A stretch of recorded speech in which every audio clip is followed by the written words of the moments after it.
गोविन्दं गोकुलानन्दं गोपालं गोपवल्लभं नन्दगोपात्मजं वन्दे श्रीराधा गोलोकविहारिणीम्।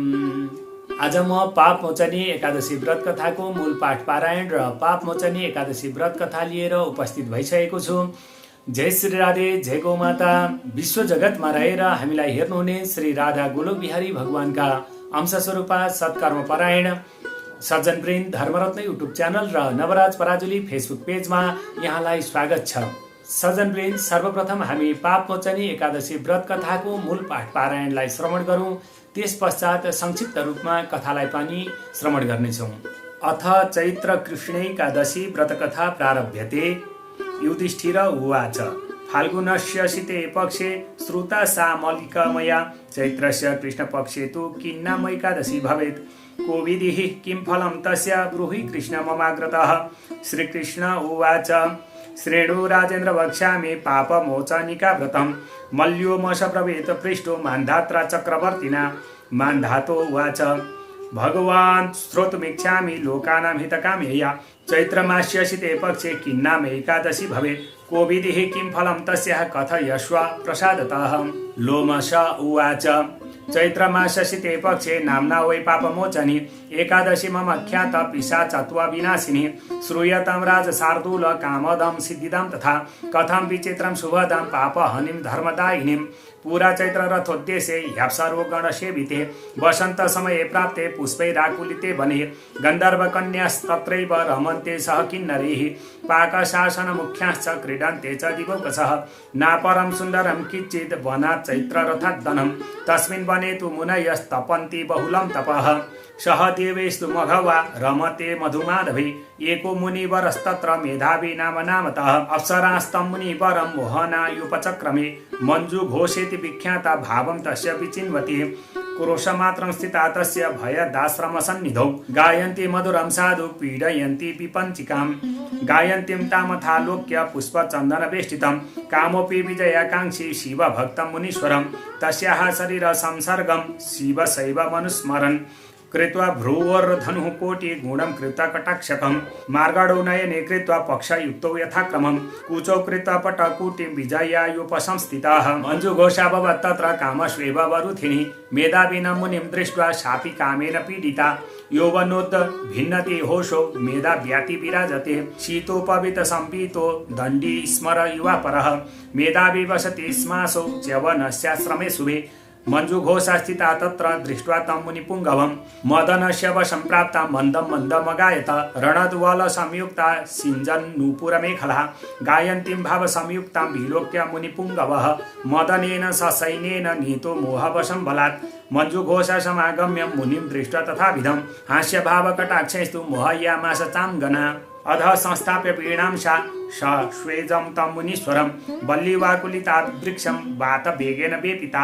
सोऽपि रेमे तया सार्धं मेधावी मुनिपुङ्गवः तस्मिन्नेव मतोद्देशे दृष्ट्वा तद्देहमुक्तमं शिवतत्त्वं गतं तस्य कामतत्त्ववशं गतः। न निशां न दिनं सोऽपि रमन् जानाति कामुकः बहुलश्च गतः कालो मुनेराचारलोपकः।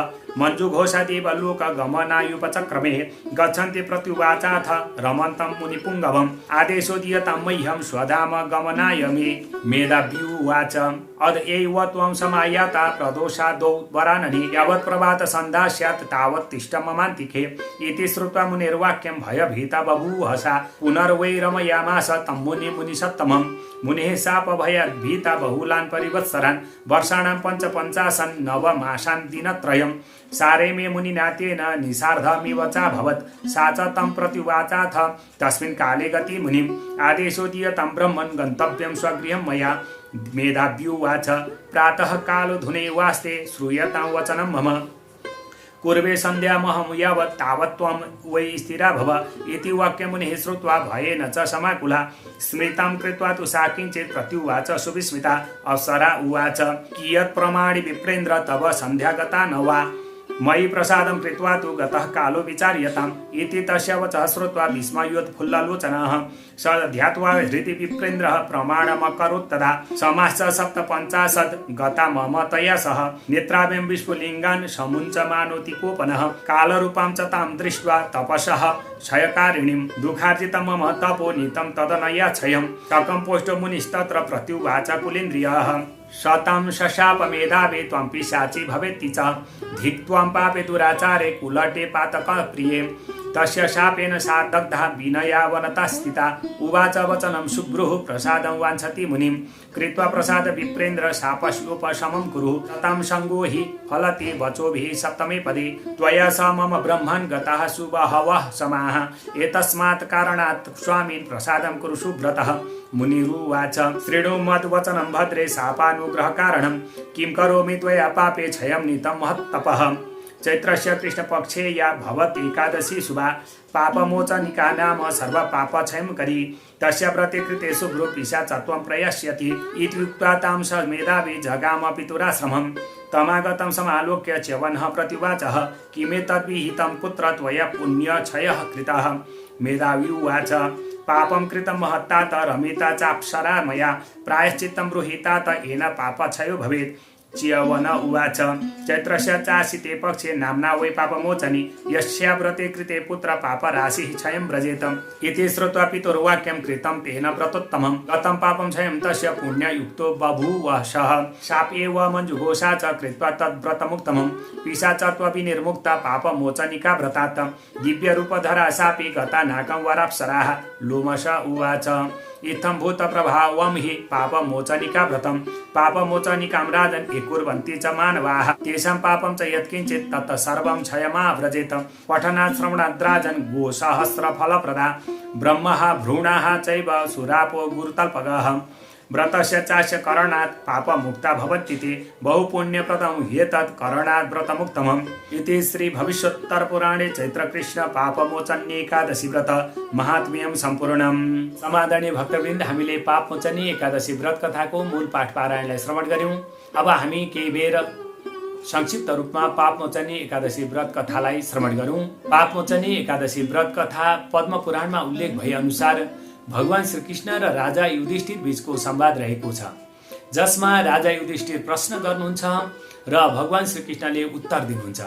महाराज युधिष्ठिर सोध्नुहुन्छ, प्रभु चैत्र महिनाको एकादशीको नाम के हो र यो व्रत कसरी धारण गर्ने र यो व्रत धारण गर्दा के फल प्राप्त हुन्छ भनेर यसरी प्रश्न गर्नुहुन्छ। जसको उत्तरमा भगवान श्रीकृष्ण भन्नुहुन्छ, राजन प्राचीन कालमा चैत्ररथ नाम गरेको एउटा वनमा देवराज इन्द्र देवताहरू र अप्सराहरूसँग मिलेर वसन्त ऋतुको आनन्द लिइरहेका थिए। सो सुन्दर अद्वितीय वनमा मणिगण तप गर्दथे। एक मेधावी नाम गरेका मुनिराजको तपस्या भङ्ग गर्ने जिम्मा विख्यात सुन्दरी अप्सरा मञ्जु घोषालाई दिएको थियो। उनको अलौकिक सौन्दर्यमा मुनिराज मोहित भए। मञ्जु घोषा काम विभोर भएर मेधावी मुनिराजको शरीरमा टाँसिन पुगिन्। मुनिराज ती अप्सरासँग रमण गर्न लागे। यसरी समय बित्यो। मञ्जु घोषाको सुन्दर शरीरमा मोहित भएका मुनिराज शिव तत्त्वलाई भुलेर काम तत्त्वको शरणमा परे। भोगविलासमा दिन बिताउँदा मुनिलाई दिन र रातको पनि कुनै पत्तो हुनै छोड्यो। मुनि मेधावीको अमूल्य समय यसरी बितिरहेको थियो। एक दिन अप्सरा मञ्जु घोषाले देवलोक जाने आज्ञा मागिन्।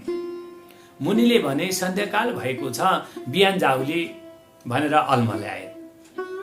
मुनिले उनलाई जान दिएनन्। अनेक बहाना गरेर अड्काइराखे। यसरी मुनिले अप्सरासँग रमण गरेर 57 वर्ष व्यतीत गरे। त्यही पनि उनको मन भरिएको थिएन। उनी तृप्त भएका थिएनन्। इच्छा पुगेको थिएन। एक पटक अप्सरा मञ्जु घोषाले देवलोक जाने इच्छा प्रकट गरेकीले मुनिले क्रोधित भई भने, तैँले रूप जालमा फसाएर मेरो सम्पूर्ण तप नष्ट गरिस्, त्यसैले म तँलाई श्राप दिन्छु, त अहिले पिशाचिनी भइजा भनेर यसरी श्राप दिए। यसरी श्राप पाइसकेपछि ती मञ्जु घोषा अप्सराले दुखी भएर भनिन्, मुनिसँग नम्रतापूर्वक, मुनीश्वर, क्रोध त्याग गरेर मेरो श्राप निवृत्त गर्ने कुनै उपाय बताउनुहोस्। त्यसपछि ती अप्सरालाई मुनिले भन्नुभयो, चैत्र कृष्ण पक्षमा पर्ने पापमोचनी एकादशीको व्रत राख। तिम्रो सम्पूर्ण पाप नष्ट हुनेछ र तिम्रो पिशाच योनि पनि क्षय भएर जान्छ। यति भनेर मुनि त्यहाँबाट आफ्ना पिता चेवन ऋषिको आश्रममा गई पितासँग उहाँले आफ्नो पाप कर्मको सम्पूर्ण कुराहरू बताउनुभयो र बताइसकेपछि चेवन ऋषिले पनि पाप मोचन गर्नका लागि पाप मोचनी एकादशीको व्रत लिन हराए। पिताको वचन अनुसार व्रत बसे र त्यो व्रतका प्रभावले ती मुनिको पनि पाप नष्ट भयो र उता ती अप्सरा मञ्जु घोषाले पनि व्रत धारण गरिन् र त्यो व्रतका कारणले प्रेत योनिबाट मुक्त भइन् र दिव्य शरीर धारण गरेर स्वर्गमा गइन्।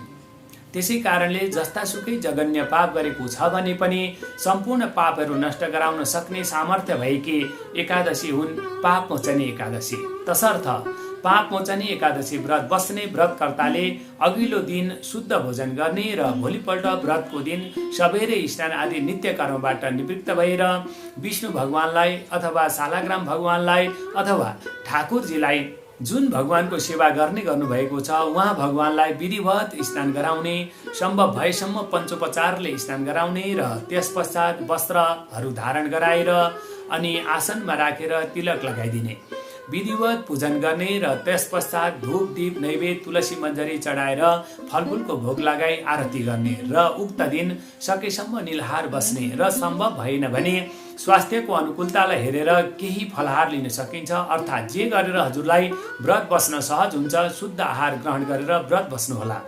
मध्याह्नको समयमा अथवा दिउँसो पनि भगवानलाई भोग लगाउनु पर्दछ।